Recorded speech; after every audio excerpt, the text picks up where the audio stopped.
May pananagutan ba kapag dating Pangulo ang pinag-uusapan? Sa Pilipinas, muling umiinit ang usapin ng pananagutan kaugnay ng mga kaganapan kay Rodrigo Duterte.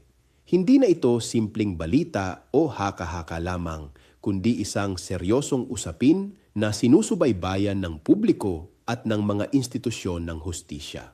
Sa gitna ng matitinding depensa at magkakaibang pananaw, nananatili ang tanong, may pananagutan ba kapag ang sangkot ay dating pinakamakapangyarihang tao sa bansa o may hangganan ba ang hustisya kapag kapangyarihan na ang usapan?